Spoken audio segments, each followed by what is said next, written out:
जिल्ह्यात यंदा 8,711 हेक्टरवर उन्हाळी भुईमुगाची पेरणी करण्यात आली होती।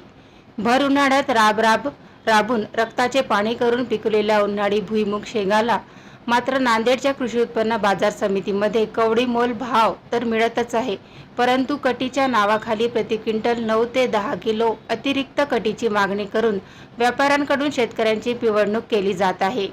याला शेतकरी विरोध करीत आहेत। सकाळी 7 वाजल्यापासून जिल्हाभरातील व आजूबाजूच्या परिसरातील शेकडो शेतकरी उन्हाळी भुईमुग लिलाव करण्यासाठी नांदेडच्या कृषी उत्पन्न बाजार समितीमध्ये आले होते, परंतु प्रति क्विंटल 9 ते 10 किलोची कटी व्यापाऱ्याकडून मागितली जात असल्यामुळे सकाळपासून येथील लिलाव बंद होता। त्यामुळे शेतकऱ्यांना नाहक त्रास सहन करावा लागला।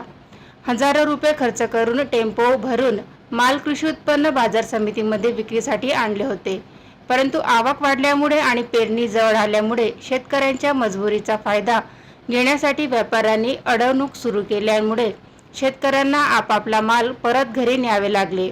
याबाबत शेतकऱ्यांशी संवाद साधले आहे आमचे प्रतिनिधी पवन जगदंबवार यांनी। पाहूयात त्यांचा हा खास रिपोर्ट नांदेडमधून। आज मी नांदेडच्या कृषी उत्पन्न बाजार समितीमध्ये आलेलो आहे। या ठिकाणी जिल्हाभरातील विविध तालुक्यातून शेतकरी जे आहेत उन्हाळी भुईमुग विक्रीसाठी घेऊन आले आहेत, परंतु या ठिकाणी कट्टीच्या नावाखाली शेतकऱ्यांना 9 ते 10 किलोची कट्टी मागितली जात आहे। त्यामुळे आता शेतकरी जे आहेत ते इथे माल घेऊन आले आहेत, परंतु कट्टी जास्त लागत असल्यामुळे शेतकरी माल द्यायला तयार नाहीत आणि एकंदरीत व्यापारी जे आहेत ते शेतकऱ्यांची अडवणूक करीत आहेत। नेमकं शेतकऱ्याचं काय म्हणणं आहे आपण जाणून घेणार आहोत। माझ्यासोबत काही शेतकरी आहेत, काय सांगाल का आता काय अडचण आहे? कमीत कमी 1 किलो घ्यावं तुम्ही। 1 किलो कट्टी घ्यावं, 1 किलो कट्टी घ्यावं, भाव पद्धतशीर घ्यावं। 7,000 7,000 7,000 8,000 भाव होईल। 7,500 रुपये भाव पाहिजे। 10,000 रुपये क्विंटल परपण आम्ही फी घेतलेले 13,000 रुपये।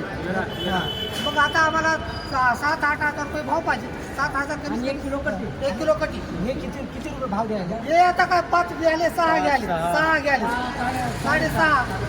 किती तुमचा माल किती आला होता? आमच्या 25 कट्टी आलेली होती। काय अजून चालू झाले का नाही झाले? मार्केट चालू झालं नाही। काय म्हणणं आहे त्यांचं? काय म्हणणं आहे त्याचं? म्हणणं आहे की आता उद्याच्याला बघूच बनले आता भाव कट्टीसाठी व्यापारी नाहीत म्हणतात, व्यापारी नाहीत, व्यापारी आलेले करूच भाव। एकंदरीत तुम्ही या ठिकाणी पाहू शकता व्यापाऱ्याकडून जे आहेत शेतकऱ्यांची अडवणूक सुरू आहे। उन्हाळ्यामध्ये राबून घामाचं पाणी करून या ठिकाणी उन्हाळी भुईमुग पिकवलं जाते आणि त्याच मालाला जेव्हा बाजारामध्ये आवक वाढली जाते तेव्हा या ठिकाणी येथील कृषी उत्पन्न बाजार समितीमधले व्यापारी जे आहेत ते शेतकऱ्यांची अडवणूक करत आहेत। आज सकाळी 7 पासून जिल्हाभरातील विविध शेतकरी आपला हजारो क्विंटल माल भुईमुगीचा घेऊन कृषी उत्पन्न बाजार समितीमध्ये आले आहेत, परंतु सकाळपासून या ठिकाणी त्यांची विक्री होत नाही। प्रत्येक पोत्याला 3 किलोची कट्टी मागली जात आहे आणि क्विंटलच्या मागं 9 ते 10 किलोची कट्टी शेतकऱ्याकडून मागली जात आहे आणि शेतकरी याला विरोध करत आहेत। त्यामुळे या ठिकाणचा जो विक्रीचा व्यवसाय आहे तो सध्या तरी ठप्प आहे आणि शेतकऱ्यांचं म्हणणं आहे की मोठ्या प्रमाणामध्ये त्यांना खर्च आलेला आहे, त्यामुळे क्विंटलला 8 ते 9 हजार रुपयाचा भाव मिळाला पाहिजे अशी शेतकऱ्यांची मागणी आहे। परंतु येथील जे व्यापारी आहेत हे व्यापारी तर भाव देतच नाहीत, परंतु अतिरिक्त कट्टी आकारली जात आहे, त्यामुळे शेतकऱ्यांची मोठी पिळवणूक होत आहे आणि याकडे कृषी उत्पन्न बाजार समितीचे जे संबंधित व्यक्ती आहेत ते मात्र गप्प बसल्याचं चित्र आपल्याला पाहायला मिळत आहे। कॅमेरामॅन धीरज सोबत मी पवन जगदंबवार, देशोन्नती डिजिटल, नांदेड। ठळक घडामोडींसाठी देशोन्नती न्यूज चॅनलला सबस्क्राईब करा आणि बेल आयकॉन प्रेस करा। मुंबई, पुणे, नागपूर, मराठवाडा असो का विदर्भ, राजकीय, सामाजिक, शैक्षणिक क्षेत्र असो का क्रीडा, सर्वच घडामोडीचे विश्लेषण पाहायला विसरू नका।